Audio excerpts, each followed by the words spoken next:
जय श्री राम। जय जय श्री राम। आइए अब हम आज का रामायण सत्संग आरंभ करते हैं। और सत्संग आरंभ करने से पहले सर्वप्रथम हमें गणेश जी का आह्वान करना होता है।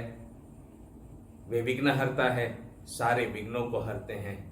वे ही है जो बुद्धि रिद्धि सिद्धि के दाता हैं और विघ्नहर्ता हैं।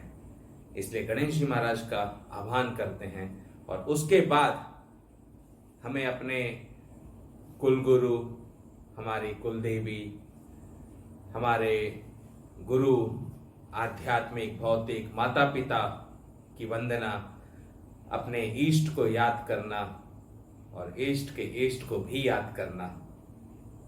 कोई भी शुभ कार्य करने से पहले ये आवश्यक होता है कि हम सारे साधु संत महात्मा जनों को प्रणाम करें और फिर ही उस शुभ कार्य को शुरू करें। तो आइए आज हम रामायण सत्संग का 17वां भाग शुरू करने जा रहे हैं। हम इस समय प्रथम सोपान पर हैं। बालकांड चल रहा है, सीजन 1 नाम दिया है हमने इसे, ताकि छोटे छोटे हिस्सों में रामायण को बहुत अच्छे से समझा जा सके।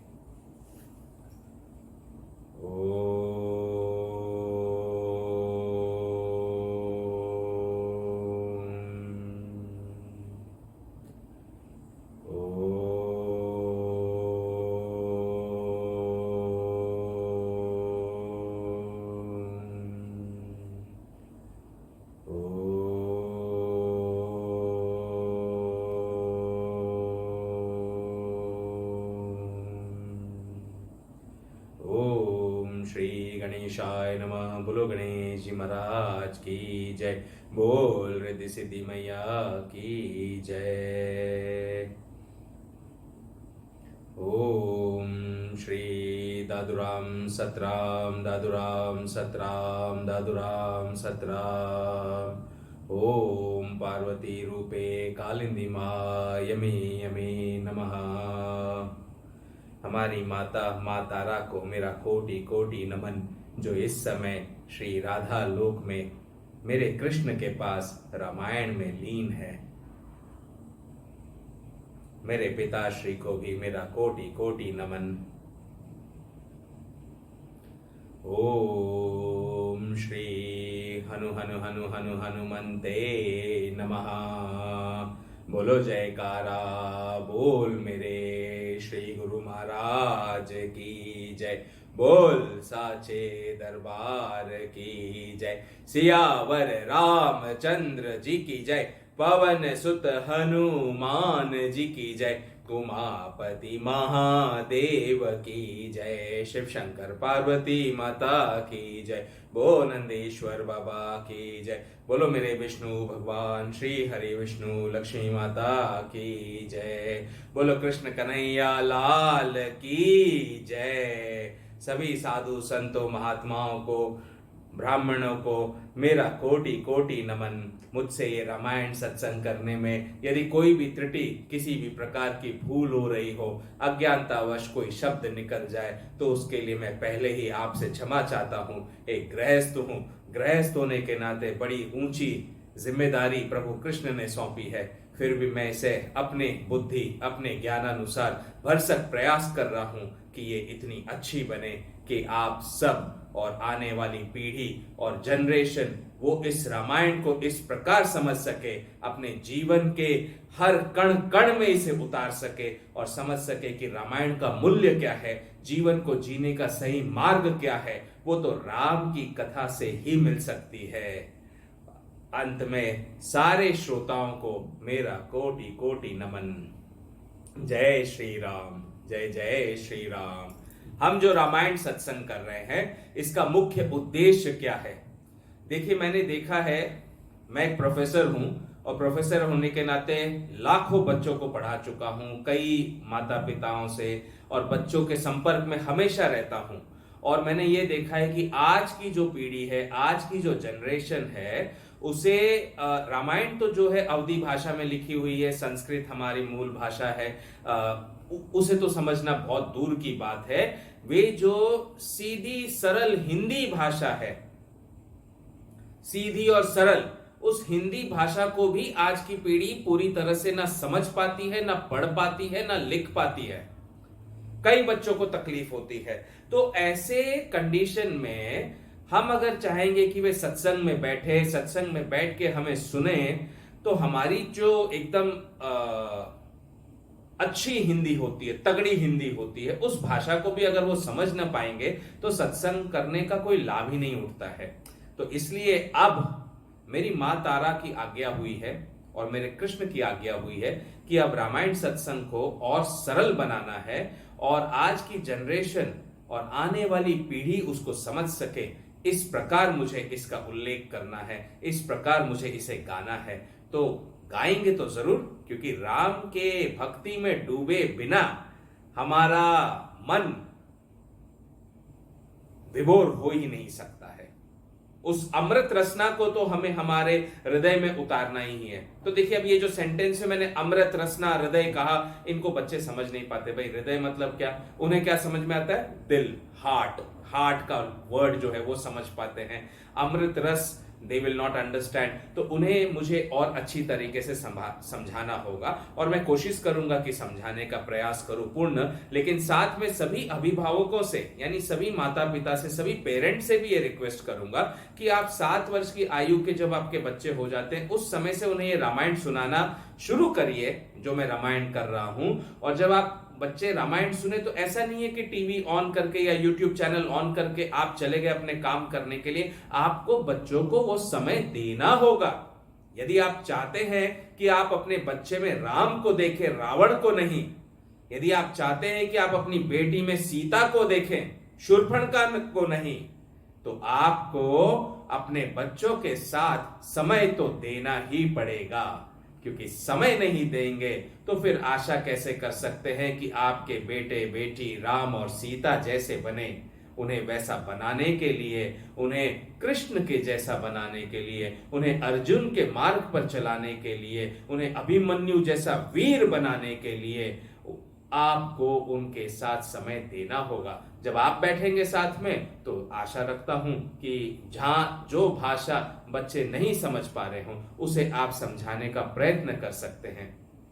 और ये सारा YouTube पे इस समय चलेगा, आगे तो कैसे चलेगा, टीवी पे होगा, कैसे होगा, लेकिन रिकॉर्डेड सेशंस हैं तो आप पॉज कर सकते हैं, फिर रिवाइंड कर सकते हैं, फिर सुना सकते हैं, फिर उसे समझा सकते हैं। तो इस तरह से आपको बच्चों के जीवन में राम को उतारना है,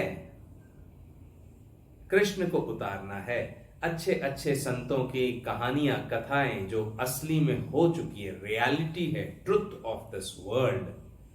We call it, people call it as mythology, but it is not mythology, because if you try to connect each and every religious scripture one by one, you will not find, I repeat, you will not find any such real life history which has so vast connectivity that no director, no producer in this world can produce such a longer series with such huge connectivity.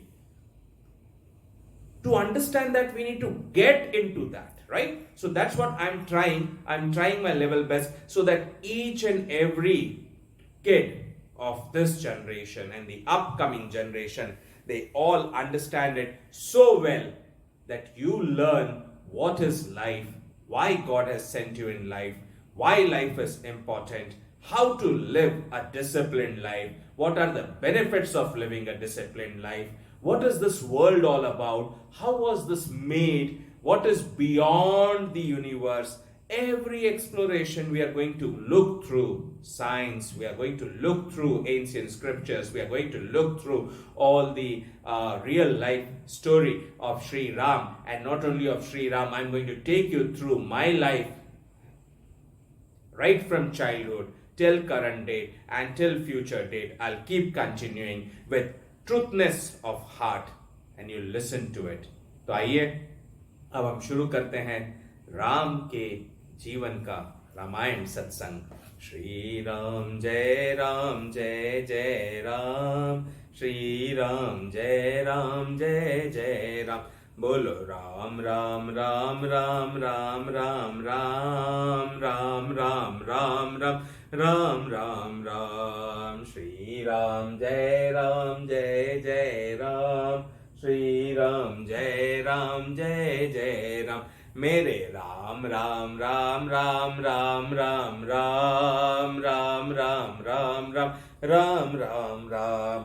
Ram जय जय राम सीताराम, राम जय जय राम सीताराम।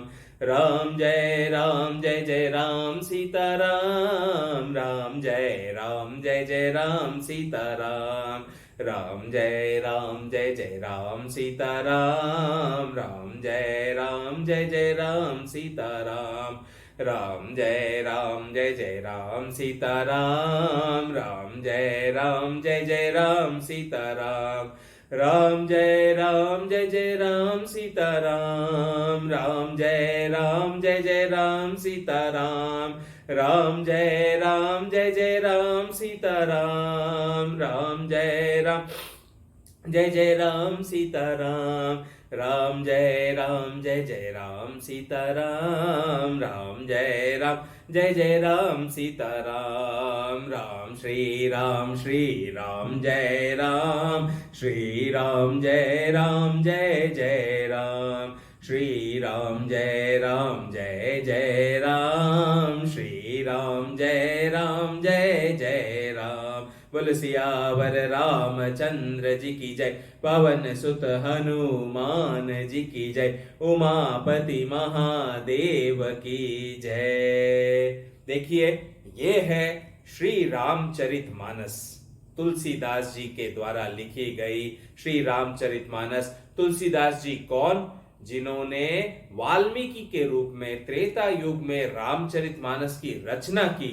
वे ही वाल्मीकि, संत वाल्मीकि फिर दोबारा कलयुग में आए हम सबके कल्याण हेतु, और उन्होंने रामचरितमानस को सीधी सरल अवधी भाषा में लिखी और उस समय के जन जन तक इस रामायण को पहुंचाया, जो आज हम गाते हैं, सुनते हैं। कितने ही साधु संत महात्मा इसे कितने प्रेम से गाते और सुनाते हैं। ये है श्री रामचरितमानस। अब मैं बच्चों को और जो नहीं जानते हैं कि प्रभु कौन है, क्या है, उनके लिए कह रहा हूं। देखिए, मेरे पीछे जो बैठे हैं आशीर्वाद का हाथ लिए, वे है हमारे गणेश जी महाराज।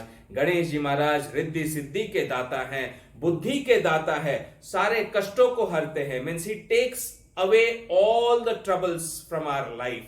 ही is the giver of prosperity, right? He is Lord Ganesha, right? And just adjacent to Lord Ganesha, if you look over here, you can see Lord Vishnu's Sheshnag. Lord Vishnu is always sleeping on Sheshnag and in calm and peace, and that is where he controls the entire universes of universes, beyond all the universes. He controls all of us. And here you can see, ये है हमारे राम, राजा राम, अयोध्या के राम है ये, जिनका जीवन इतना अच्छा है. His life, when you understand, you will know what life actually is and how you are supposed to live life. Ram ji के वाम भाग में आप जो देख रहे हैं वो है हमारी सीता माता. सीता माता जो है वो राम भगवान की पतिव्रता स्त्री यानी पत्नी है. राम जी ने एक पत्नी वचन रखा था अपने जीवन में, एक पत्नी वचन, और एक ही पत्नी के साथ में जीवन भर रहे. और सीता मैया ने भी राम जी के प्रति अपने सारे धर्म कर्म को निभाया. राम जी के इस तरफ ये जो खड़े हैं ये है उनके भाई लक्ष्मण जी, जो राम के साथ वनवास में गए और राम के साथ हमेशा रहे, अंत समय तक रहे. और यहाँ चरणों में जो विराज रहे हैं इन्हें तो हम सब जानते हैं, सब जानते हैं. ये है मेरे प्यारे बाबा, मेरे हनुमान जी महाराज. ये मेरे आध्यात्मिक गुरु भी हैं. ये हैं हनुमान जी महाराज जो इस समय भी धरती पर रहते हैं. ये धरती पर ही रहते हैं. He stays on this planet. He is amongst us. You will always find that if you are going on the right track, you are on the right path, he will always be there in some form or the other. He will come down definitely to meet you and he'll guide you. He'll guide you like anything. He will not allow you to go on the wrong track if you take his surrenderance, if you go under him, if you abide by the disciplines of the life. Lord Hanuman ji, Shri Hanuman ji जो राम जी के सेवक हैं वो हमेशा आपका ध्यान रखेंगे, आपको आशीष देकर वो हमेशा आपको सारे संकटों से बचाएंगे. ऐसे है मेरे प्यारे हनुमान जी. तो अगर आपको भगवान को देखना है और भगवान को देखना चाहते हैं तो आप हनुमान जी का ध्यान करिए. हनुमान जी आपको जरूर दिख जाएंगे और आपको समझ में आ जाएगा कि भगवान और कहीं नहीं इसी धरा पर है. ये शिव के 11वें रुद्र अवतार हैं, यानी शंकर भगवान के 11वें रुद्र अवतार हैं ये हनुमान जी महाराज, जो राम की सेवा के लिए धरती पर आए. और इनके जैसा सेवक, इनके जैसी निष्ठा, मतलब you can never imagine what kind of love he had for Ram. If you really want to understand what a true love is for God or for anyone whom you who really means a lot for you, you need to learn from the story, from the real life mystery of Sri Hanumanji. So we are going to take you through all of this in Sri Ramcharitmanas written by Sri Tulsidas ji. तो अब हम क्या करेंगे, अब ये 17वें अध्याय से जो आज्ञा हुई है प्रभु की और मेरी मां तारा की, वो ऐसी आज्ञा हुई है कि रामायण के हर एपिसोड में अव्वल तो ये आशा है, ये प्रयास है कि 4 pages out of around 1000 pages, ये 1000 पेज की रामायण है, तो कम से कम 4 पेज का सत्संग हम नित्य नियम पूर्वक हर एपिसोड में इसको इंट्रोड्यूस करें. और इसमें लय नहीं टूटनी चाहिए, इसलिए भगवान श्री कृष्ण की और माता की आज्ञा है कि अब जब मैं रामायण पढ़ूं तो इसे 2 भाग में हम डिवाइड कर सकते हैं. पहला, हम रामायण जैसे तुलसीदास जी ने अवधी भाषा में लिखी हुई है, इसको एक लय में, एक भक्ति भाव के साथ कंटिन्यू वो 4 पेज पढ़ेंगे. और वो पूरा पढ़ने के बाद में फिर इसके ऊपर हम सत्संग करेंगे, इसे समझेंगे कि उन 4 पन्नों में क्या लिखा हुआ था और क्या आशय है उसका मीनिंग क्या है. We will try to understand exactly what is written in those 4 pages when we read during every episode, and I will try my level best to explain you what is Ramayana. Okay, so let us understand and let us start with Ramayana satsang. अभी जो हमने पिछली बार जहां छोड़ा था वो ऐसा था कि तुलसीदास जी ने याज्ञवल्क जी को और भरद्वाज जी को याद कर लिया और उन्होंने कहा, अब मैं भगवान श्री राम के चरणों में अपने मस्तक को झुकाते हुए, उन्हें अपने हृदय में धारण करते हुए अब वो कथा कहूंगा रामचरितमानस की। वो कथा जब याज्ञवल्क मुनि जी भरद्वाज मुनि के आश्रम में आए और भरद्वाज मुनि ने किस प्रकार प्रश्न किए याज्ञवल्क मुनि से, वो आज के एपिसोड में हम समझेंगे और सुनेंगे। तो आइए हनुमान जी का ध्यान करते हैं और हनुमान जी से रिक्वेस्ट करते हैं कि वो आकर हमारे हृदय में विराजे, हमारे हृदय में आसन ग्रहण करे और हृदय में आसन ग्रहण करके हमें बुद्धि दे, हमें ज्ञान दे, ताकि राम की भक्ति को, राम की रामायण को हम बहुत ही अच्छे सुर में गा सके और अच्छी तरह से समझ सके इसको। बोलिए सियावर रामचंद्र जी की जय, पवन सुत हनुमान जी की जय। माता सरस्वती से भी प्रार्थना करता हूँ कि वे भी मेरी जीवा पर आकर बैठें और मेरे मुख से कोई भी प्रकार के अपशब्द न निकलने दे। ऐसे शब्द, ऐसी वाणी निकले जो जगत का कल्याण करे और हमारे संसार को धर्म की राह पर चलाने पर विवश कर दे, अधर्म का विनाश कर दे। धर्म किसे कहते हैं? राइटियसनेस। धर्म का मतलब रिलीजन नहीं होता है, मजहब नहीं होता है। इस चीज को आप सबको समझना है। धर्म का अर्थ है ड्यूटी, वो सबके लिए है, सर्वोपरि है। सो धर्म means not religion but what is right is dharma, duty is dharma, responsibility is dharma. Whatever way you live your life righteously, that is called as dharma. Okay, and what is adharma? If anything wrong is going on in the world, that is adharma. The wickedness is adharma. So you need to understand, and your conscience need to identify when you are entering into life what is right and what is wrong. That is what you need to identify and understand. You will understand the difference between human and animal and why human life is so important.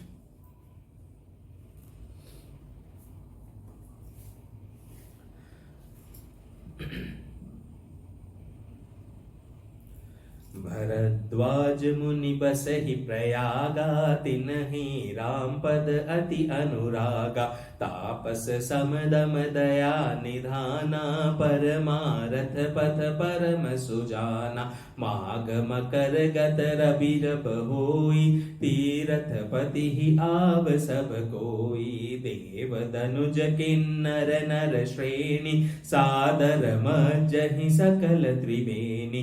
पूजहि Madhav पद जल जाता, परसि अखय बटु हर्षहि गाता। भरद्वाज आश्रम अति पावन, परम रम्य मुनि बर मन भावन। तहाँ होई मुनि ऋषय समाजा, जाहि जे मज्जन तीरथ राजा। मज्जहि प्रात समेत उछाहा, कहहि परस पर हरि गुण गाहा।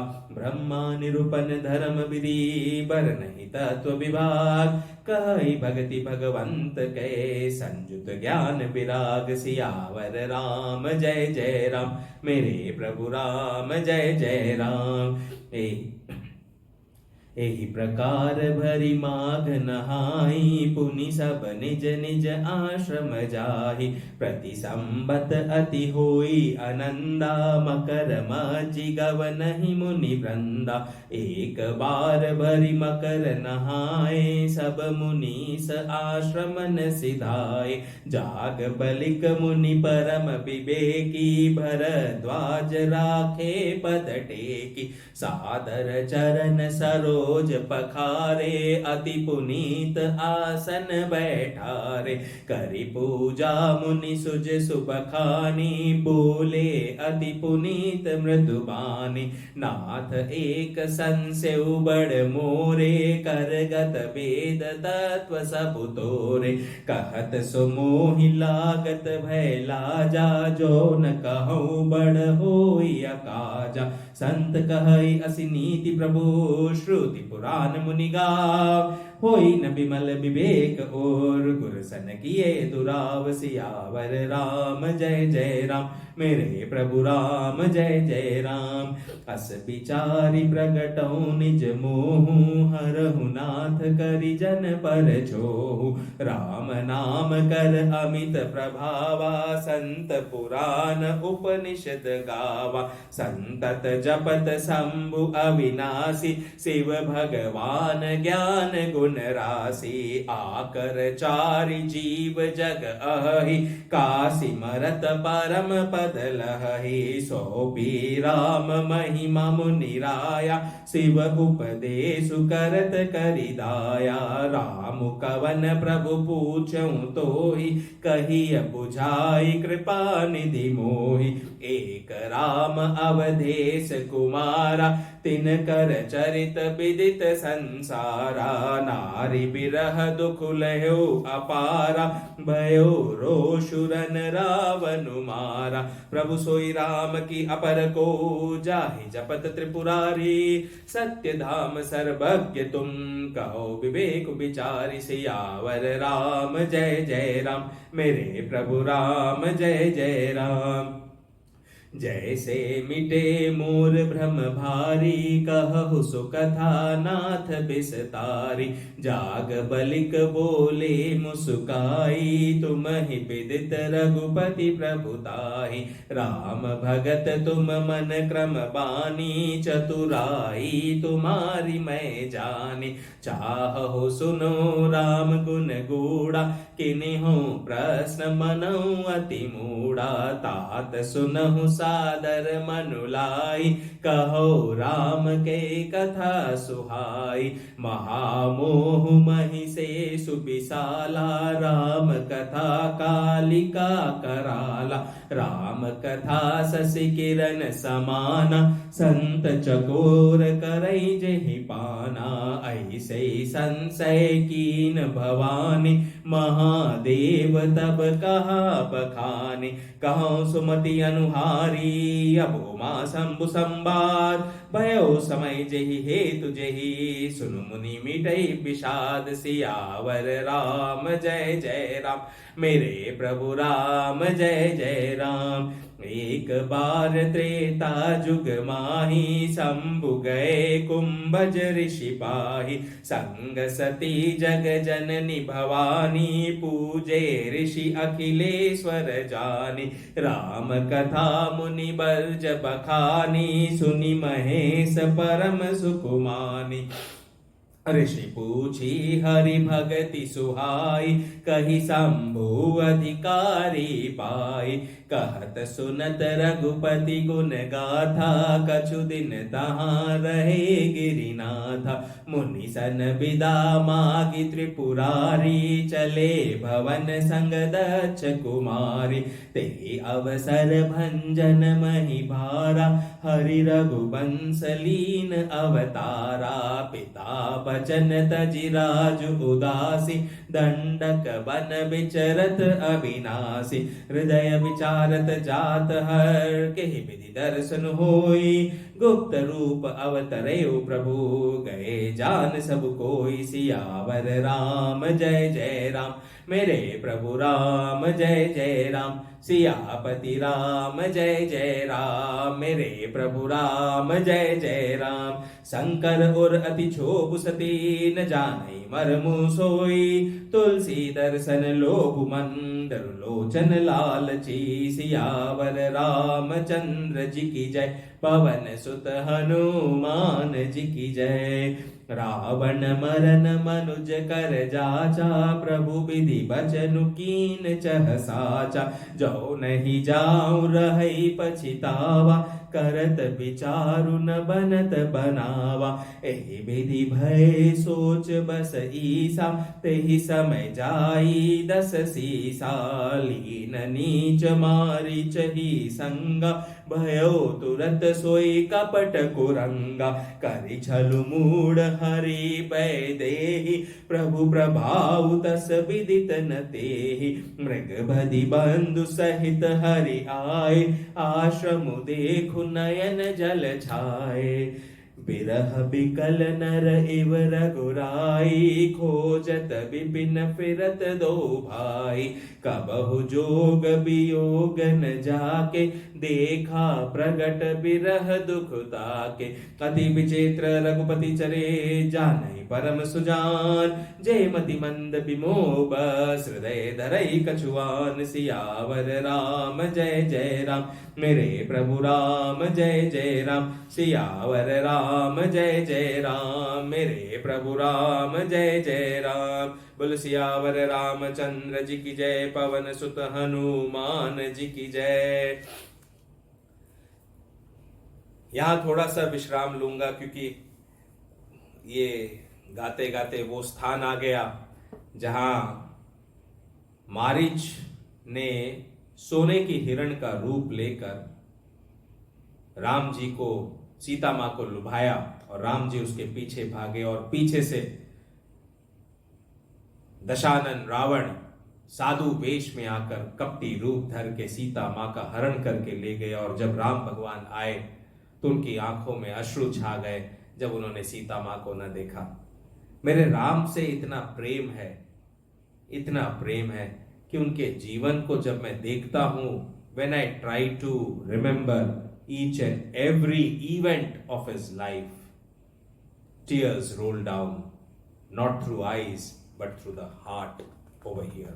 अश्रु बहते हैं, आंखों से नहीं हृदय से अश्रु बहते हैं, ये सोचकर कि देखो वो प्रभु कितने दयालु, कितने कृपालु, कितना प्रेम करते हैं हमसे। सर्वशक्तिमान, सब चीज में समर्थ होते हुए भी उन्होंने जीवन में यह धरती पर आकर कभी सुख की आशा न रखी, न देखा, और केवल हम मनुष्यों के लिए एक ऐसा जीवन उदाहरण, एक ऐसी ऑटोबायोग्राफी देकर गए हैं, so that we can understand what life is exactly about and how to lead a life like Shri Ram. तो आइए तुलसीदास जी क्या कहते हैं। श्री भरद्वाज मुनि जो है प्रयाग में वास करते हैं, ठीक है ना। ये जो प्रयाग है ये भारतवर्ष में इलाहाबाद के पास में पाया जाता है, ऐसा कहा जाता है। तो प्रयाग में वास करते थे श्री भरद्वाज मुनि, जिनका श्री रामचंद्र जी के चरणों में अत्यंत गहरा प्रेम था, बहुत प्रेम था, भक्त थे वे राम के, राम से बड़ा प्रेम करते थे भरद्वाज मुनि। वे एक उच्च कोटि के तपस्वी, शम दम तथा दया की खानी और परमार्थ मार्ग भगवत चर्चा में बहुत ही प्रवीण थे। उच्च कोटि के तपस्वी मतलब he was a great meditator Bharadwaj rishi. उनके हृदय में he had lot of love for the entire generations on generations. दया थी उनके हृदय में, compassion, he was compassionate, such a rishi, such a muni he was. जब माघ महीने में मकर संक्रांति लगती थी तब लोग तीर्थपति प्रयाग में स्नान करने आया करते थे। देखो माघ महीना जो है वो हिंदी कैलेंडर के हिसाब से है। ये जनवरी के आसपास जब मकर संक्रांति आती है, संक्रांत तो सब लोग जानते हैं ना, मकर संक्रांति के दिन काइट फ्लाइंग डे होता है, everybody flies the kite, correct. So generally जो माघ महीना है, मकर संक्रांति का जो दिन है, उस समय कई लोग तीर्थपति प्रयाग में स्नान करने आया करते हैं, आज भी जाते हैं। क्या देवता, क्या राक्षस, क्या किन्नर और क्या मनुष्य, मतलब देवताओं से लेकर राक्षसों से लेकर किन्नर, मनुष्य, सभी प्रकार की योनियां, all types of species go to Prayag, visit Prayag, और वहां जाकर त्रिवेणी में स्नान करते हैं और करते हैं भी, अभी करते भी थे। त्रिवेणी यानी जहां संगम हुआ तीन नदियों का, वहां पर, तो वहां वे सब के सब, सरयू नदी तो हमारी अयोध्या में है, और प्रयाग में त्रिवेणी संगम है, गंगा जमुना सरस्वती, इनके संगम में वे सब के सब स्नान करते हैं, जहां ये तीनों नदियां मिलती हैं। वहां वेणी माधव के चरण कमलों की पूजा कर प्रसन्नता से अक्षय वट की पूजा करते हैं। वहीं भरद्वाज मुनि का अत्यंत पवित्र आश्रम है, उधर ही उनका आश्रम है। ये अब हम जा रहे हैं पास्ट में, करेक्ट, त्रेता युग के समय में, जो बहुत ही सुंदर और मुनियों के मन को भी अच्छा लगता है। तब वहां जितने ऋषि मुनि तीर्थराज प्रयाग में स्नान करने जाया करते थे, उन सब का वहीं आश्रम में समाज लगता था। तब जब सब लोग उत्साह पूर्वक प्रातःकाल स्नान कर लेते थे, तत्पश्चात एक दूसरे से भगवान श्री हरि के गुणों की चर्चा अर्थात गुणावाद करते थे। तो भरद्वाज मुनि के आश्रम में मकर संक्रांति के समय माघ महीने में जब सारे ऋषि मुनि और सारे देवता, सारे किन्नर, सब राक्षस, सभी प्रकार के जीव वहां पर एकत्रित होते थे, तो वे सब वहां एकत्रित होकर क्या करते थे, वे वहां पर एकत्रित होकर स्नान करते। सबसे पहले त्रिवेणी में, तीनों नदियों के संगम में, they used to bathe, and after having bath they used to all accumulate in the ashram of Bharadwaj मुनि, और भरद्वाज मुनि के आश्रम में आकर जमा होते और वहां जमा होकर वहां वे राम भगवान के गुणों का गुणावाद करते, मतलब राम जी के लाइफ के बारे में खूब चर्चा करते और उनके ही भक्ति में डूब जाते, डिवोशन में डूब जाते। इतना डिवोशन देखने को मिलता था कि वे सब आनंद मग्न होते थे। उस चर्चा में वे ब्रह्म का निरूपण करते थे और धर्म विधि का नियम बनाकर सब तत्वों का पृथक पृथक विभाग करते थे और ज्ञान वैराग्य सहित भगवान की भक्ति का कथन करते थे। तो ज्ञान और वैराग्य के साथ में, यानी नॉलेज और डिटैचमेंट के साथ में, वे भगवान राम के लाइफ के बारे में और भगवान राम की भक्ति का वर्णन करते थे। इस प्रकार सारे मकर भर स्नान करके फिर सब लोग, यानी सारे ऋषि मुनि, अपने अपने आश्रमों को चले जाते थे। प्रतिवर्ष ऐसा ही आनंद हुआ करता था कि सब लोग आते थे और फिर मकर स्नान करके समस्त मुनीश्वर अपने अपने स्थान को प्रस्थान किया करते थे। तो every year this was a kind of नियम, आज भी है। हर मकर संक्रांति पे there is huge crowd in Prayagraj, तीर्थ प्रयागराज, और वहां जाकर सब स्नान करते हैं, भगवान की भक्ति में डूबते हैं, खूब कथा पाठ पूजन वगैरह होता है। देखो, जब हम कथा करते हैं, जब हम मंदिर जाते हैं, तीर्थ स्थानों में जाते हैं, पूजा पाठ करते हैं, तो एक पॉजिटिव वाइब, पॉजिटिव एनर्जी बहती है। मंदिर और तीर्थ स्थानों में जब आप जाओगे तो मन के अंदर का जितना भी क्लेश होता है, जितना भी दुख दर्द होता है, वो सब का सब चला जाता है। जैसे इस समय मैं अभी रामायण पढ़ रहा हूं, रामायण की कथा कह रहा हूं, तो मन इतना प्रसन्न है कि जितने भी दुख है ना जीवन में, जितने भी कष्ट हैं जीवन के, वो सब इस समय करंटली तो गायब है, याद नहीं है। अभी तो क्या याद है? राम याद है, रामायण याद है, रामचरितमानस याद है, और उसकी कथा में डूबा हुआ हूं। तो इतना मन आनंदित हो जाता है, इतनी पॉजिटिव वाइब्स बहती हैं कि you will feel that on your own when you start going to temples, when you start going to tirththan, okay, pilgrims places, when you go over there, you will understand what kind of positive energy and strength you'll feel within yourself. Ask anyone, try it out.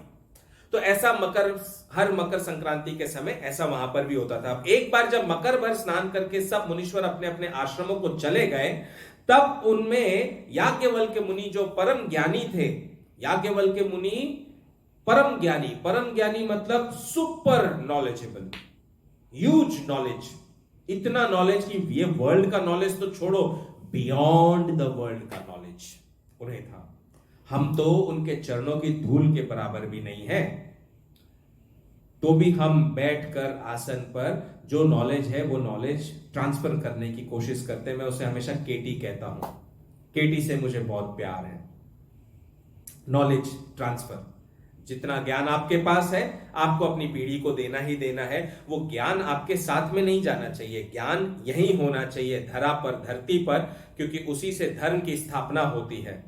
तो उस समय याज्ञवल्क्य मुनि जो परम ज्ञानी थे, उनका पांव पकड़कर भरद्वाज जी ने विनय पूर्वक उन्हें रोक लिया। भरद्वाज मुनि उनके चरणों में गिर पड़े और चरणों में गिरकर उन्हें प्रेम से कहा कि हे ऋषिवर, आप इस समय यहीं पर रुक जाइए, क्योंकि मेरा मन बहुत आतुर है, मैं कुछ कहना चाहता हूं आपसे। फिर आदर सहित उनके चरणों को धोकर अत्यंत पवित्र आसन पर बिठाकर उनकी पूजा की। कि देखो, हमारे घर में जब कोई भी ऋषि आते हैं, संत आते हैं, साधु आते हैं, तो उनका रिस्पेक्ट करना, उनका आदर करना प्रेम पूर्वक, उसे ही तो भगवान ने सेवा कहा है, प्योर हार्टेड सोल कहा है। जैसे हमारे माता पिता भी होते हैं और उनका कोई अच्छा सा जब उनका बर्थडे आता है, जन्मदिन होता है या उनकी मैरिज एनिवर्सरी आती है, तो generally what do you all do? You all go to malls, you all go visit places, enjoy, entertain, right? That is okay. God has said that I have given you this life and all these worldly pleasures so that you can enjoy, you can entertain. But वो entertainment और वो enjoyment करने से ज्यादा सबसे पहले क्या करना चाहिए आपको? आपका जन्मदिन हो, आपकी शादी की सालगिरह हो, सर्वप्रथम आपका क्या धर्म यानी क्या ड्यूटी होती है? सर्वप्रथम आपकी ड्यूटी होती है कि आप भगवान के मंदिर में जाए या अपने गुरु के पास में जाए, उनसे आशीर्वाद लें, उनके श्री चरणों में अपना मत्था टेके, मत्था टेक कर उनसे आशीर्वाद लें, क्योंकि गुरु है और भगवान है जिनके कारण आपको आपका वो जन्मदिन या आपकी वो शादी की सालगिरह देखने का सौभाग्य प्राप्त हुआ. It is because of them that you are able to see that day, which is called as your birthday or marriage anniversary day. So you have to visit temple, mosque, church, wherever you have your belief in, wherever, in whichever God you have your belief in, you should go first over there. Take the blessings of God, Lord, Allah, whatever you call. He is one. Take his blessings, and after taking his blessings, then you go for your entertainment or enjoyment on that particular day to spend memorable time with your family members. But अगर पुत्र हो, पुत्री हो और माता पिता है तो हमें क्या करना चाहिए? माता पिता के चरणों को धोना चाहिए. देखो, प्रेम किसे कहते हैं? प्रेम इसे ही कहते हैं.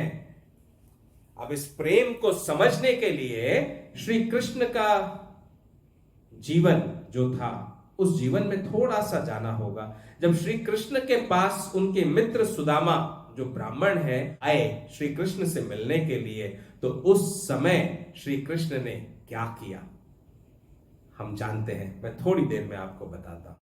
तो श्री कृष्ण के जीवन में, जीवन का एक वाक्य है, एक इवेंट है जिसे समझना जरूरी है हम सब के लिए.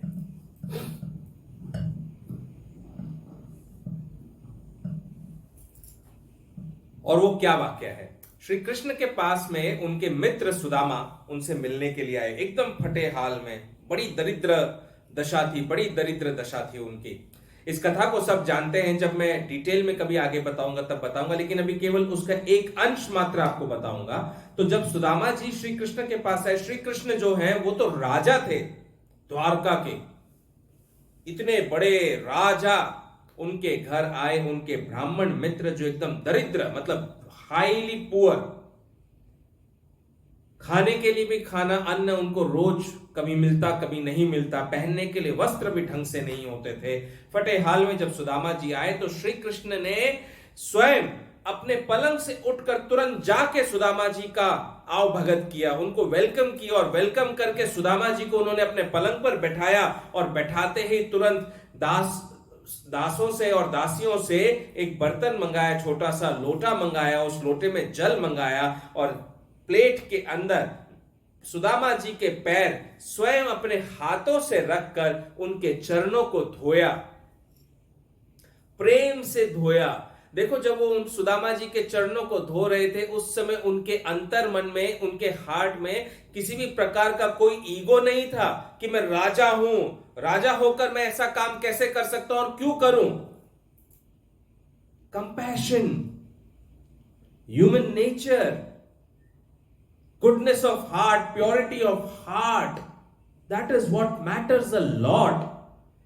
जब वो सुदामा जी के पैर ऐसे प्रेम से धो रहे थे, सुदामा जी को इतना आराम मिला, इतना आनंद, उनके रास्ते की आने की सारी थकावट दूर हो गई और सुदामा जी इतने प्रसन्न हो उठे, इतने प्रसन्न कि उनकी आत्मा से केवल श्री कृष्ण के लिए आशीर्वाद ही आशीर्वाद, प्रेम ही प्रेम आ रहा था. ये होते हैं सेवा का फल. तो इसी प्रकार जब याज्ञवल्क्य मुनि जी भरद्वाज जी के पास आए तो उन्होंने भी याज्ञवल्क्य मुनि के चरण पखारे। चरण पखारे का मतलब होता है चरणों को जल से धोना और फिर उसे पोंछना। तो उससे आने वाले अतिथि के सारे कष्ट दूर हो जाते हैं। उसके पीछे एक और आशय भी होता है, वो कभी बताएंगे हम, लेकिन वो प्रेम है। तो इसी प्रकार आप पुत्र हो, पुत्री हो, बेटे बेटी हो, अपने माता पिता के चरणों को आपको कम से कम मैरिज एनिवर्सरी के दिन उन्हें पलंग पर बैठाकर या कुर्सी पर बैठाकर या एक आसन पर बैठाकर उनके चरणों को धोने का सौभाग्य प्राप्त कर लेना चाहिए, क्योंकि उससे जो आशीर्वाद, जो ब्लेसिंग्स, जो लव उनके हार्ट से आपको मिलेगा, वो लव और वो blessings, it will be blessings in disguise, I can say.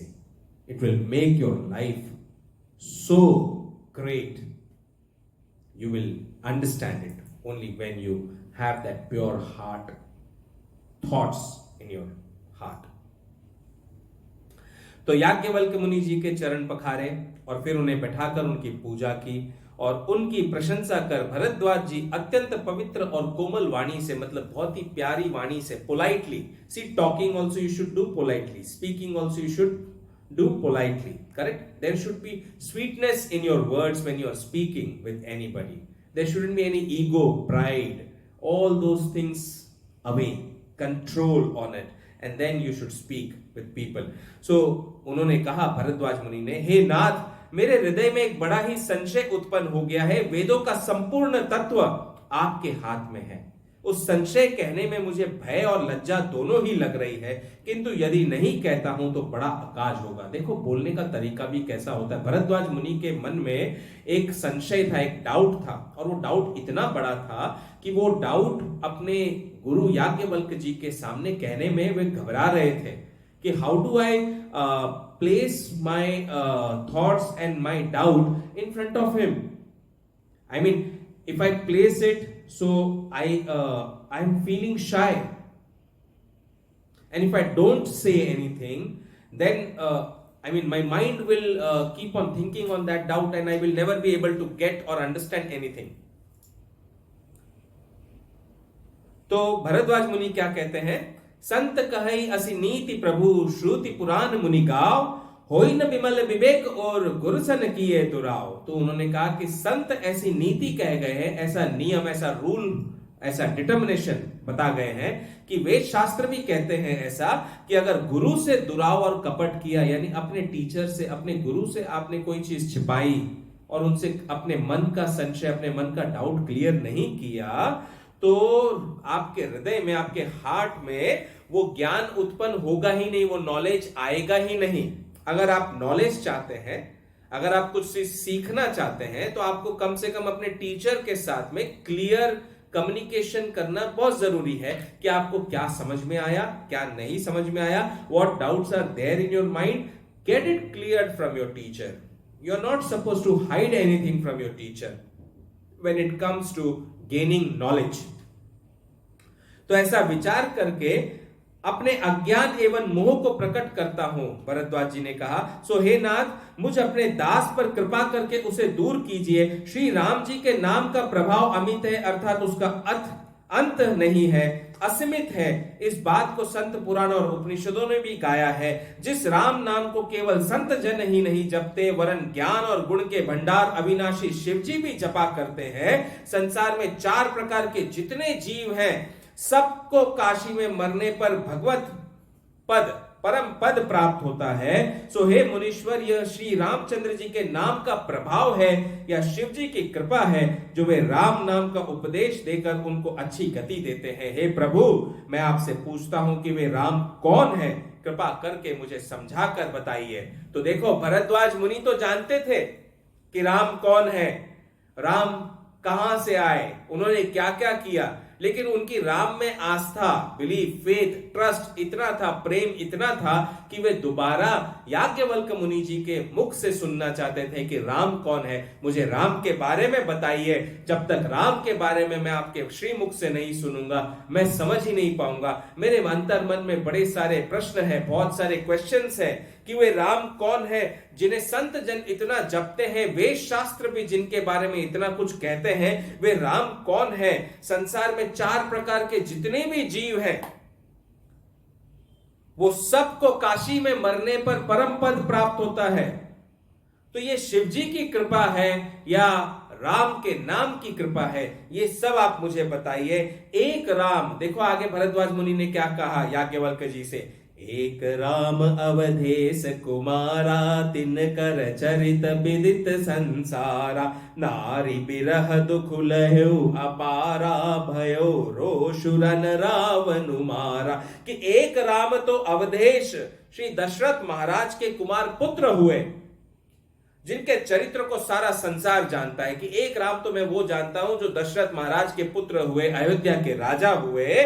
लेकिन उसी पल मुझे दूसरे राम की याद आती है कि वे राम जो स्त्री के विरह में अपार दुख करते हैं। मतलब जब रावण उनकी पत्नी को हरण करके ले गया, उठाकर एब्डक्ट करके ले गया, Ravan when he abducted Sita Mata in the form of a sadhu वेश, छल किया, कपट किया, चीटिंग करके वो सीता माता को भूल भुलैया में अटकाकर ले गया उठाकर, तब राम भगवान बहुत दुखी हुए और बहुत रोए। तो एक तो राम वो है जो इतने दुखी हुए अपनी नारी के विरह में, उसके जाने में, और क्रोध में आकर उन्होंने रावण को मार डाला।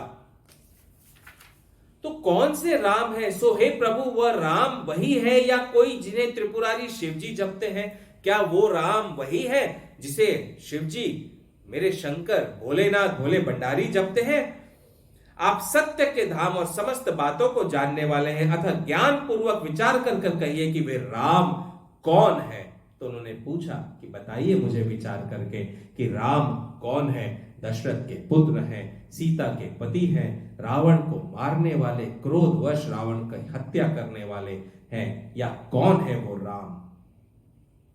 इतने संशय मन के अंदर तो सबके आते हैं। देखो ये संशय जो है ये भरद्वाज मुनि के मन में नहीं थे, अंतःकरण में नहीं थे, ये तो संशय हम अज्ञानी जीवों के मन में आ जाता है ना। तभी इसे समझना बहुत जरूरी है कि राम कौन थे, क्या थे, उन्होंने जो जो कार्य किए क्यों किए, और उसके पीछे उनका मेन उद्देश्य, एम क्या था। सो हे नाथ, जैसे यह मेरा बड़ा मोह और भ्रम मिट जाए वही कथा विस्तार पूर्वक वर्णन कीजिए। तब याज्ञवल्क्य मुनि ने मुस्कुराकर कहा, तुम्हें श्री रामचंद्र जी की तो सारी प्रभुता ज्ञात है, अर्थात तुम सब कुछ जानते हो, क्योंकि तुम मन, क्रम और वचन से राम जी के भक्त हो। तुम्हारी इस चतुरता को मैं जान गया। श्री रामचंद्र जी के गुप्त गुणों को सुनना चाहते हो, जिससे ऐसा प्रश्न कर रहे हो मानो अत्यंत मूढ़ हो। तो देखो कभी कभी students, you also need to become a fool in front of your teacher. So when you act like a fool in front of your teacher will think that okay, oh, he doesn't know anything, he didn't understand anything whatever I have explained, so let me explain him once again, or let me explain her once again in a better way, using better methodology, using better teaching aid. So when the teacher will try to explain you using better methodology, better teaching aid, you will understand it far better, though you are knowledgeable about that content, but still. So that was a condition of Bharadwaj मुनि. भरद्वाज मुनि का condition भी वही था, वे जानते थे सब कुछ, लेकिन वे मूर्ख बनकर याज्ञवल्क्य मुनि जी से कह रहे थे आप मुझे राम के बारे में बताइए, मैं राम के बारे में सुनना चाहता हूं आपके मुख से. तो हे तात, मन लगाकर सुनो, अब मैं श्री रामचंद्र जी की सुहावनी कथा कहता हूं. श्री रामचंद्र जी की कथा महामोह रूपी विशाल महिषासुर के लिए कराल कालिका देवी है. ये तो एक कंपैरिजन है पोएट का कि श्री रामचंद्र जी की जो कथा है ये पूरी तरह से अधर्म को विनाश करने वाली है, काली का रूप धारण कर लेती है कथा. ये ऐसी कथा है, ऐसी अगम्य, ऐसी अनंत कथा है जिसे सुनकर सारे पापियों का हृदय डरने लगता है, थर थर कांपने लगता है, ऐसी ये राम कथा है। इस राम कथा को जो सुनता है, सुनाता है, उसके हृदय में तो प्रेम ही प्रेम और राम के भक्ति मार्ग पर बढ़ जाता है। लेकिन पापियों के हृदय में ऐसा कंपन उठता है, ऐसा कंपन कि वे तिलमिला जाते हैं, उनका सारा ज्ञान जो भी थोड़ा बहुत है वो भाग जाता है और मूर्खता पूर्ण वचन कहने लग जाते हैं। रामायण का प्रभाव है ही ऐसा, वो पापियों को भी सही मार्ग पर लाने का पूर्ण प्रयास करता है। ऐसी है मेरे राम की कथा, ध्यान पूर्वक सुनिए।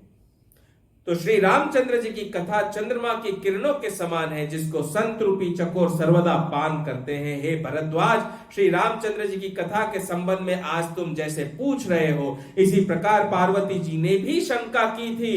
तब श्री महादेव जी ने जो कहा था वो सुनो। तो जिस प्रकार की शंका, जिस प्रकार का डाउट भरद्वाज मुनि ने याज्ञवल्क्य मुनि जी के समक्ष रखा, वैसा ही डाउट पार्वती जी ने, उमा ने शिव जी के सामने रखा था। पार्वती जी कौन है? शिव जी की पत्नी है। ब्रह्मा विष्णु महेश, ये त्रिदेव है, ट्रिनिटी है। तो पार्वती जी जो है वो महादेव भोले भंडारी शिव जी की पत्नी है, उनका नाम है। और शिव जी के बेटे हैं ये मेरे प्यारे गणेश जी महाराज, जो पीछे विराज रहे हैं और हम सबके साथ हमेशा रहते हैं। शिव जी और पार्वती माता के दो पुत्र हैं, गणेश जी और कार्तिकेय जी। इसको भी ध्यान में रखिएगा आप लोग। तो उन्होंने कहा कि कहूं सुमति अनुहारी, अब उमा शंभु संवार, भयो समय जेहि हेतु, जेहि सुनु मुनि मिटई विशाल। तो अब मैं उमा और शिव जी के बीच में जो कम्युनिकेशन हुआ, जो संवाद हुआ, वो तुम्हें सुनाता हूं, ताकि तुम्हारे हृदय का जो भी संशय है वो दूर हो सके। तो उन्होंने कहा, सुनो, एक समय त्रेता युग में जब श्री महादेव जी कुंभज ऋषि के पास गए थे और साथ में जगत माता भवानी सती जी भी थी, तब ऋषि ने उनका संपूर्ण लोकों का ईश्वर जानकर उनकी पूजा की। तो एक बार शिव जी और पार्वती माता जो है वो भ्रमण करते रहते हैं संसार में। तो जब वे भ्रमण कर रहे थे, भ्रमण करते करते मतलब घूमते रहते हैं, शिव जी, माँ पार्वती और शंकर भगवान हमेशा घूमते हैं। अगर आप सच्चे हृदय वाले होंगे ना, तो आपको शिव और पार्वती किसी न किसी रूप में अवश्य मिलेंगे और अवश्य वो किसी न किसी रूप में आकर आपकी परीक्षा लेंगे, आपको प्रेम देंगे और आपको आशीष देकर चले जाएंगे। शुद्ध हृदय होगा तो आप पहचान जाओगे कि शिव और पार्वती आए हैं। और वे आते जरूर हैं, भक्तों के पास आते हैं। भक्तों को बस ये नजरें, मन की सोच इतनी स्ट्रांग होनी चाहिए कि आप भगवान को, प्रभु को पहचान सको जब वे आपके द्वार पर आते हैं। इसलिए तो कहते हैं कि द्वार पर कभी भी कोई भी आए, गरीब हो, ब्राह्मण हो, कष्ट में हो, दुख में हो, कैसा भी इंसान हो, उसकी हमेशा सेवा करो। उस जो आपके सामर्थ्य अनुसार आप उसकी सेवा कर सको, वैसी उसकी सेवा करो। तो जब कुंभज ऋषि के पास में माता सती, ठीक है, माता सती पहले अवतार में थी शिव जी के साथ में। पार्वती जी तो बाद में फिर दोबारा माता सती ने अवतार लिया और फिर बाद में शिव जी के साथ फिर विवाह हुआ शिव पार्वती का। तो माता सती और शिव जी, भवानी जी वहां पर पहुंचे कुंभज ऋषि के पास। मुनियों में श्रेष्ठ अगस्त जी ने इसी राम कथा को कहा था, जिसे श्री महादेव जी अत्यंत सुख मानकर सुने थे। इसी अवसर पर मुनि देव के पूछने पर जब श्री महादेव जी ने समझ लिया कि मुनि जी इसके पात्र है, तब उन्होंने अत्यंत सुहावनी भगवत भक्ति का वर्णन किया था। इस प्रकार परस्पर श्री रामचंद्र जी का गुणावाद करते हुए जब वहां शंकर जी को कुछ अधिक दिन बीत गए, तब वे मुनि अगस्त जी से विदा मांगकर साथ में दक्ष पुत्री श्री सीता जी को लिए अपने घर कैलाश पर्वत को चले। तो काफी दिन बीत गए शिव जी और पार्वती जी माता को अगस्त मुनि के आश्रम में, और जब इतने दिन बीत गए तब उन्होंने मुनि से विदा मांगी और विदा मांगकर वे दक्ष पुत्री सती माता के साथ में अपने कैलाश पर्वत की ओर चले। उस समय पृथ्वी का भार हरण करने के लिए भगवान रघुकुल में अवतार ले चुके थे। तो उस समय श्री राम जो है, विष्णु जी जो है, वे राम के रूप में दशरथ जी के यहाँ अयोध्या में अवतार ले चुके थे और पिता के वचन को मानकर राज्य से उदासीन हो वे अविनाशी दंडक वन में विचरण कर रहे थे। तो वो समय कौन सा था? वो टाइम जिस समय शिव जी और पार्वती जी आए थे, वो टाइम था जब राम भगवान को एक्साइल मिल चुका था 14 इयर्स का। He was sent to 14 years exile by his father, and which Sri Ram accepted with a welcoming heart, that yes, I am expected to fulfill the two promises of my father which was given to my stepmother Kaikeyi. So I will fulfill wholeheartedly, and wholeheartedly he left entire kingdom and he went into exile. So that was a time when Ram was in exile with Sita Mata and Lakshman ji. उस समय वे वहां पर थे. इधर शंकर जी अपने मन में विचार करते हुए मार्ग में चले जा रहे थे कि किस प्रकार प्रभु का दर्शन होगा. देखो, राम के इष्ट कौन है? शिव जी. शिव जी राम भगवान के इष्ट हैं, यानी शिव जी राम को प्रिय है, राम से बहुत प्रेम करते हैं, और राम के इष्ट शंकर है. शंकर बिन रहे न राम, राम बिन रहे न शंकर. दोनों एक दूसरे के पूरक ऐसे कि दोनों ही एक दूसरे के बिन जीवन के बारे में सोच ही नहीं सकते हैं, समय के बारे में सोच ही नहीं सकते हैं. तो जो राम का भक्त है उसे शिव की पूजा करनी ही चाहिए, जो शिव का भक्त है उसे राम की पूजा करनी ही चाहिए, क्योंकि वे दोनों एक दूसरे के इष्ट हैं. तो शिव जी सोच रहे थे कि मैं कैसे राम भगवान के दर्शन करूं. सुनो इस घटना को बहुत अच्छे से है. शिव जी तो धरती पर आए, उन्हें पता है कि विष्णु भगवान राम का रूप ले चुके हैं, तो मैं कैसे राम के दर्शन पा सकूं, ऐसे उनके मन में ना आतुरता हो रही थी कि किस प्रकार मैं दर्शन पाऊं. जैसे संसार में जब हम लोग रहते हैं ना, लोग यहां से चलते तो बोलते हैं ना, भाई मैं किस प्रकार अमिताभ बच्चन के दर्शन पाऊं, कैसे उनको देखूं. तो उनके घर के बाहर भीड़ लगी रहती है. कैसे मैं शाहरुख खान को देखूं, उनके घर के बाहर भीड़ और जुनून लगा रहता है कि किस प्रकार मैं इन बॉलीवुड के एक्टर्स और एक्ट्रेसेस को देखूं, या प्रधानमंत्री को दर्शन पाऊं, या योगी जी के दर्शन पाऊं. ये भीड़ लगी रहती है, लेकिन असली भीड़ तो कहां लगी होनी चाहिए? प्रभु के दर्शन हेतु. अरे जिस प्रभु ने हम सबको बनाया, हमारे दर्शन हेतु क्यों इतनी आतुरता? अगर देखना ही चाहते हैं तो मंदिर जाइए, प्रभु के मूर्त के सामने बैठिए और उन्हें देखिए, उनके यहां भीड़ लगाइए, तो देखिए प्रभु आपको दिखेंगे ही दिखेंगे, जरूर दिखेंगे. बस आपको उतना प्रयास करना पड़ेगा जितना प्रयास आप बॉलीवुड के एक्टर्स और एक्ट्रेसेस को देखने के लिए करते हैं. वो प्रयास आप प्रभु को देखने के लिए अंतर मन से करके देखिए. आपको प्रभु नहीं दिखे तो मैं जो बोलूं हार जाऊं. तो ऐसा शंकर जी के मन में इतनी उत्कंठा उठी कि भाई मुझे मेरे राम के दर्शन करने हैं, कैसे करें. लेकिन मेरे वहां जाने से और राम के दर्शन करने से कहीं सब बात बिगड़ ना जाए और संसार वासियों को पता न चल जाए कि ये भाई क्या हो रहा है. तो श्री शंकर जी के हृदय में तो ऐसा अधिक तर्क वितर्क चल रहा था, डिबेट चल रहा था उनके मन में. और इधर सती जी इसका कुछ भेद नहीं जानती थी. सती माता को तो इसके बारे में कुछ पता नहीं था. तुलसीदास जी कहते हैं कि भगवान के दर्शनों के लिए शंकर जी के लालची नेत्र मानते भी नहीं थे, और वे भेद न खुल जाए इस बात से डर भी रहे थे. तो भगवान अपनी नेत्रों से राम को देखना भी चाहते थे, लेकिन राम को देखने जाएंगे तो कहीं वो भेद, यानी वो जो सीक्रेट है कि वे राम हैं और ये शंकर है, वो खुल न जाए एक दूसरे के सामने और लोगों के सामने, इससे डर भी रहे थे. तो इधर शंकर जी अपने मन में विचारते हुए जा रहे थे कि रावण ने तो ब्रह्मा जी से यह वरदान मांग ही लिया है कि मैं मनुष्य के हाथ से मारा जाऊं, तो भगवान श्री ब्रह्मा जी के वचनों को पूर्ण किया चाहते हैं. ऐसी अवस्था में यदि उनका दर्शन करने नहीं जाता हूं तो मन में पछतावा ही लगा रहेगा, ऐसा विचार करते थे. परंतु किसी प्रकार भी बात बनती नहीं थी, अर्थात किसी निश्चय पर न पहुंचते थे, क्योंकि गुप्त रूप अवतरेयु प्रभु गए जान सब कोई. क्योंकि गुप्त रूप अवतरेयु प्रभु, प्रभु तो गुप्त रूप से अवतार लेकर आए हैं. यानी उस समय के लोगों को यह पता नहीं था कि विष्णु भगवान राम के रूप में अवतार लेकर आए हैं. तो गुप्त रूप से प्रभु ने अवतार लिया है. तो ये भेद सारे लोग जान न जाए, क्योंकि रावण को ऐसा वरदान भगवान ने दिया था कि वो किसी और के हाथों नहीं मर सकता है, वो केवल मनुष्य के हाथों मरेगा.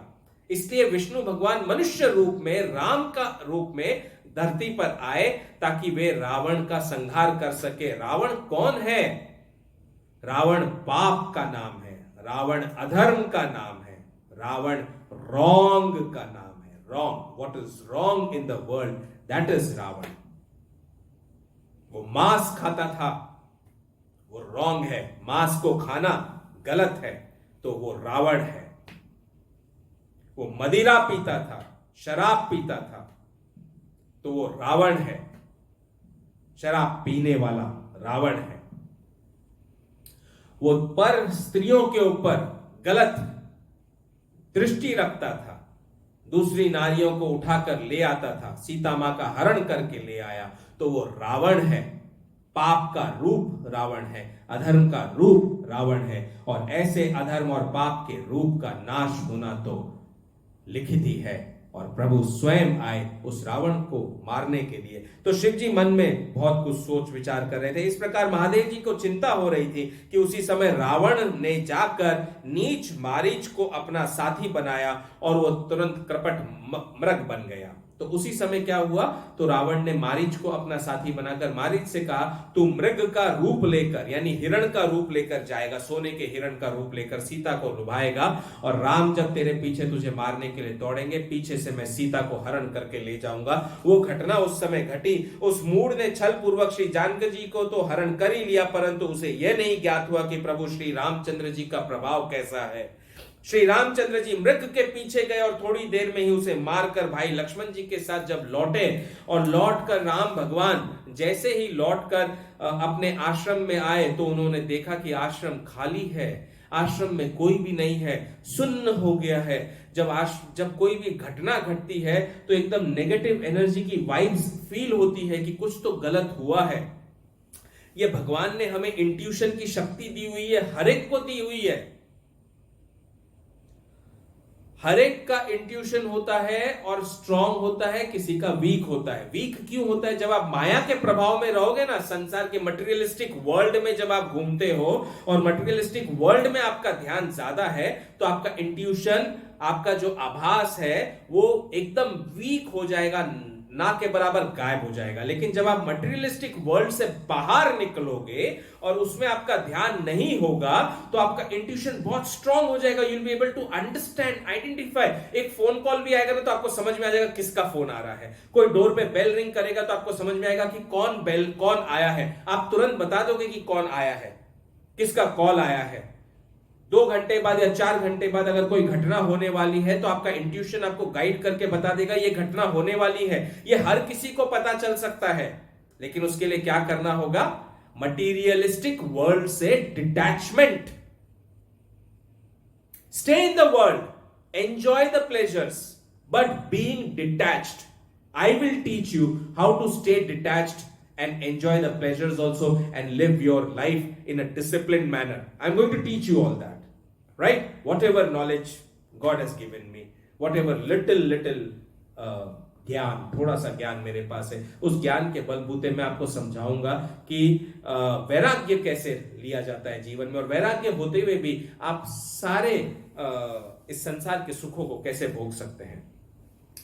तो तब विरही मनुष्य के समान दोनों भाई श्री रामचंद्र जी और लक्ष्मण जी श्री सीता जी को जंगल में खोजने लगे, जिसकी मिलाप और बिछोह का दुख कभी नहीं हो सकता था, वह भी प्रकट रूप से विरही में दिख रहा था। तो जो अविनाशी हैं, जिनका कभी विनाश नहीं होता है, जो दुख से, सुख से, सारी चीजों से परे हैं, अलग हैं, भगवान कभी रो सकते हैं क्या?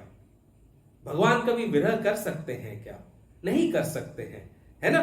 भगवान कभी मर सकते हैं क्या? नहीं मर सकते हैं। इसका उदाहरण मैं कैसे समझाऊंगा कि जब एक प्रोड्यूसर और डायरेक्टर कोई मूवी डायरेक्ट करता है तो वो जो एक्टर होता है वहां पर, समझो अभी जैसे कोई भी मूवी बनी और उस मूवी में किसी एक्टर को विलन बना दिया डायरेक्टर ने, और विलन बनाकर वो विलन बना, उसने विलन बनाकर बहुत सारे गलत काम किए और फिर वो मर गया, तो हम क्या कहते हैं? क्या एक्टर मरता है? नहीं, एक्टर तो जिंदा है। क्या एक्टर विलन है? नहीं। क्या हीरो जो उस मूवी में रो रहा था, क्या हीरो असली में रोएगा? नहीं। तो भगवान जो है राम, वे जब आए इस संसार में मनुष्य का रूप लेकर, तो मनुष्य सी सारी घटना तो उन्हें करनी ही थी ना, क्योंकि वो मनुष्य शरीर का प्रभाव है, माया जगत का प्रभाव है। तो प्रभु वैसे ही विरही दिख रहे थे, जबकि वो विरही है नहीं। इस प्रकार श्री रामचंद्र जी का चरित्र अत्यंत विचित्र है, जिसको अच्छे जानकर ही जानते हैं